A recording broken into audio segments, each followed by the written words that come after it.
श्री स्वामी समर्थ. मी योगिता स्वागत करते तुमचं माझ्या चॅनलवरती. आजचा दिवस तुम्हाला शुभ जावो, तुमच्या मनातील सर्व इच्छा पूर्ण हो हीच स्वामीचरणी प्रार्थना. तर ही आहे चंद्रकोर साडी. तर हिला आपल्याला फॉल लावायचा आहे. तर बघू शकता तुम्ही, छान अशी साडी आहे आणि तिला फॉल कसा लावायचा ते मी आज तुम्हाला दाखवणार आहे. तर व्हिडिओ स्किप न करता पूर्ण बघा.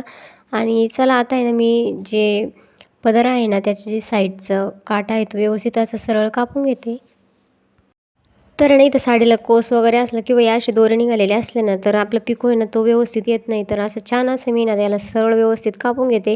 आणि याच पद्धतीने आपल्याला जी दुसरी साईड आहे ती कापून घ्यायची आहे व्यवस्थित. जास्त काही नाही, पण मग आहे ना फक्त दोरे जे निघतात ना ते म्हणजे पिको करताना आपल्याला मशीनमध्ये अटकू नये म्हणून आपल्याला आहे ना सरळ असा पिको करून घ्यायचा आहे. तर इथं बघू शकता आता मी आहे ना पिको करायला, तरी तो पिको करताना ना जो पुढील आपला जो काटा आहे ना तो दुमडून घ्यायचा आहे आणि व्यवस्थित असे ना थोडासा दोरा जास्त तिथं दाबा वरती खाली करायचा आहे, म्हणजे ना ती जी कडाची साईड आहे ती निष्ठत नाही. आणि इथं बघू शकता पिको करीत असताना ना आपल्याला पुढचा पदर थोडासा खेचत चालायचा आहे आणि मागचा आहे ना पुढं पुढं सरकवायचा आहे, म्हणजे ना आपला पिको जो आहे तो छान येतो. तर बघू शकता आपला पिको मस्त असा झालेला आहे. आता आपण अशाच पद्धतीने दुसरी साईड जी आहे तीही पिको करून घेऊया. आणि इथं बघू शकता आता हा पीस आहे ना कधी कधी ना आपलं कन्फ्युजन होतं. तर हा पीस बघा तुम्ही प्लेन दिसत असेल आणि लायनिंग दिसत असेल, तर आहे ना अशा वेळेस असं वाटतं की हा पीसच आहे, पण नाही. आता नेसत्या पदराला अशा प्रकारे जे का म्हणजे प्लेन जी साडी आहे ती आधी येते आणि मग नंतर काठ वगैरे असतं. तर आता इथेही मी याला पिको करून घेत आहे आणि आता दोन्हीचा आपला पिको झालेला आहे. तर आता आपण फॉल करून घेणार आहोत. तर तुम्ही म्हणत असाल की मी मिसमॅच फॉल घेतलेला आहे, तर तसं काही नाही आहे.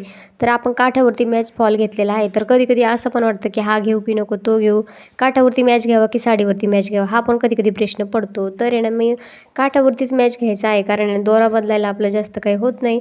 आणि जेव्हा आपण साडीला वरतून जो हात शिलाई करतो ना तेव्हा मात्र साडीचे मॅचिंग दोरा आपल्याला वापरायचा आहे. तर इथं मी काठाचा म्हणजे जसा फॉलचा कलर होता तसंच आपला जो दोरा आहे तो घेतलेला आहे, म्हणजे ना आपण दोन्ही पण मॅच होऊन जातं. कारण काठाचा कलर पण पिंक होता आणि आपला फॉल पण पिंक आहे. आणि फॉल लावत असतानाही आपल्याला काय करायचं आहे, जी वरची साईड आहे ती थोडीशी खेचायची आहे आणि जी पाठीमागची साईड आहे ते दोन्ही पदर एकावरती एक ठेवून पुढं पुढं ढकलत चालायचं आहे, म्हणजे जेणेकरून आपला पिको जो आहे तो छान येतो आणि जो कपडा आहे ना म्हणजे जो फॉल आहे ना तो अजिबात कुठं सरकत नाही. तर बघा आता असं थोडं थोडंसं ओढायचं आहे, जास्त नाही. आणि साडी पण एक म्हणजे ना तारतम्य ठेवावं लागतं. इकडं फॉल पण बघावं लागतो, इकडं साडी पण, म्हणजे आपली गोळा नाही झाली पाहिजे आणि पिको पण छान आला पाहिजे. तर बघू शकता एका हाताने ना आपण थोडं थोडं हळूवारपणे खेचायचं आहे. तर आता छान असं मी ना हळूहळू करून आहे ना जो पूर्ण फॉल आहे तो लावून घेत आहे. तर बघा आता छान असा आपला फॉल आता लावायचा झालेला आहे. तर तुम्ही नवीन असाल ना तर हळूवारपणे करा, म्हणजे ना फॉल जो आहे तो छान आपला ॲडजस्ट होतो. आणि बघा मी आता आहे ना थोडंसं पुढं पुढं खेचत आहे की जेणेकरून आहे ना आपला जो पिको आहे तो सारखा होतो. तर आता फायनली आपला आहे ना पूर्णपणे जो साडीचा फॉल आहे ना तो लावून झालेला आहे. तर तुम्ही साध्या मशीनवरती याला लावू शकता. तर याच्या आधी मी व्हिडिओ बनवलेला आहे, तुम्ही नक्की बघा तो. त्यावरती तुम्हाला म्हणजे आपल्याकडं साधी जर मशीन असेल ना तर त्यावरती पिको फॉल कसा लावायचा त्याचा मी जो व्हिडिओ आहे तो बनवलेला आहे. तर आता आहे ना वेगवेगळ्या पद्धत असतात प्रत्येकाची हातशिलाई करण्याची. जर तुम्हाला जशी सोपी वाटेल तशी तुम्ही करू शकता. तर आता माझी पद्धत कशी आहे मी तुम्हाला ती व्हिडिओमध्ये दाखवणारच आहे.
तर आता आपल्याला फॉल पूर्णपणे लावून झालेला आहे. तर मी तुम्हाला सांगितलं होतं की आपण फॉलचा मॅचिंग दोरा घ्यायचा नाही आहे, साडीच्या मॅचिंग दोरा घ्यायचा आहे. तर इथे ना आता डबल पदरी आपल्याला दोरा करायचा आहे आणि हातशिलाईची सुई मी इथे घेतलेली आहे.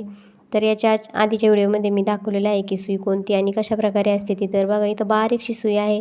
आता ती मी ओवून घेते आणि डबल पदरी दोरा करायचा आहे, कारण सिंगल दोरा असला ना तो कधी पण म्हणजे निष्ठाची भीती असते. तर डबल दोरा असला तर म्हणजे जो फॉल आहे तो आपला व्यवस्थित होतो आणि छान होतो. तर बघा आता आहे ना, आणि कस्टमरलाही म्हणजे ना आपण काम करताना व्यवस्थित दिलं तर कस्टमरही खुश होतं. तर आता इथे मी याला गाठ मारून घेते. गाठ चांगली मारली ना म्हणजे मग आपला जो फॉलची जो हातशिलाई आहे ती कधीच लूज होत नाही. तर आता याला मी गाठ मारून घेतलेली आहे आणि आता बघा मी अशा प्रकारे हातशिलाई करते आहे. 2-2, 3-3 टाके घ्यायचे आहे आणि ना दोरा आपला जास्त असतो आणि थोडी सुरुवातीला आहे ना दोरा जास्त असल्यामुळं गुत्ता होण्याची म्हणजे ना गाठ वगैरे पडण्याची शक्यता असते. त्यामुळे थोडंसं आहे ना आधी हळूवारपणेच फॉल करायचा आहे आणि थोडंसं दोरा असं आहे ना हळूवारपणे पुढं खेचायचा आहे, म्हणजे जेणेकरून गाठ वगैरे पडत नाही आणि फॉल पण व्यवस्थित होतो. तर बघा दोरा जास्त असल्यामुळे ना आपण हळूहळूच जो आहे तो हातशिलाई करून दोरा म्हणजे जास्त टाके पण नाही घ्यायचे आहे, कारण आहे ना मग दोरा ओढायला जास्त खेचायला गेलं तर मग गाठ वगैरे पाठीमागं पडते. तर बघा मी असं छान असं हाताने इथं जी हातशिलाई आहे ती करून घेत आहे आणि तुम्हाला जी साडीची म्हणजे सुईची बाजू आहे त्या साईडने हातशिलाईचा जो धागा आहे तो नॉर्मल दिसत आहे. तर अशाच पद्धतीने जर तुम्ही ना हातशिलाई केली तर खूप छान होते. तर चला आता पटपट अशी ना पूर्ण जी हातशिलाई आहे आपण करून घेऊया. आणि तुम्ही कशाप्रकारे हातशिलाई करता आणि तुम्हाला माझा व्हिडिओ कसा वाटला ते मला कमेंटद्वारे खरंच नक्कीच सांगा. आणि तुमची कमेंट जर आली ना तर मग मला पण छान वाटतं व्हिडिओ बनवण्यासाठी. असेच छान छान व्हिडिओ मी घेऊन येणार आहे. तर नवीन असाल चॅनलला तर नक्कीच सबस्क्राईब करा.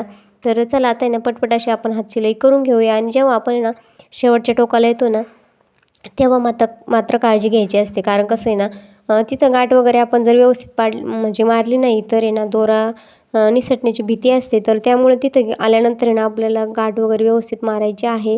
तर बघा आता फायनली आपला पूर्ण फॉल लावून झालेला आहे आणि आता आपण एकदम जो कडाचा म्हणजे फॉलचा जो एंड आहे तिथं आलेलो आहोत. तर तिथं आपल्याला ना फॉल दुमडून घ्यायचा आहे आणि मग बघा आता इथं मी ना 2-2, 3 टाके घेत आहे, कारण आता दोरा आपला कमी असतो आणि पटपट अशी जी हातशिलाई आहे ती आपली होती.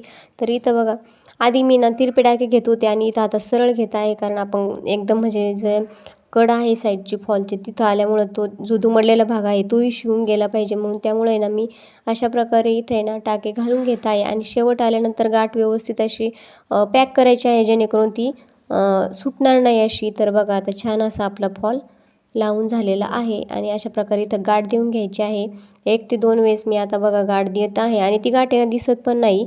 तर अशा प्रकारे तुम्ही गाठ दिली ना तर आपला जो दोरा आहे ना हातशिलाईचा तो अजिबात सुटत नाही. आणि बघा आता फॉल पूर्णपणे लावून झालेला आहे आणि आता फॉल लावल्यानंतर बघा तुम्हाला कुठेही गोळा वगैरे झालेला दिसत नाही किंवा चुन्या वगैरे पडलेल्या दिसत नाही आणि वरतून पण छान असा जो फॉल आहे तो तुम्हाला दिसत असेल. आणि बघा दोरा नॉर्मलसुद्धा वरती तुम्हाला दिसत नाही, अशी प्लेन अशी साडी आपली फॉल झालेली आहे. तर बघू शकता तुम्ही फायनली आपली पूर्ण साडीला फॉल लावून झालेला आहे. आणि अशा प्रकारे जर तुम्ही साडीला फॉल लावला तर दिवसभरात तुम्ही 10 ते 15 साड्या सहज फॉल करू शकता, जास्त करू शकता, पण मी कमी सांगितले. तर बघा आता घडी घालून झालेला आहे आणि वरील फॉल तुम्हाला म्हणजे जो पिको केलेला आहे तो कसा दिसत आहे बघा. तर चला आजचा व्हिडिओ इथंच संपवते. व्हिडिओ आवडल्यास लाईक, शेअर, सबस्क्राईब करायला विसरू नका. व्हिडिओ बघितल्याबद्दल धन्यवाद. जय जिजाऊ, जय शिवराय. थँक्यू.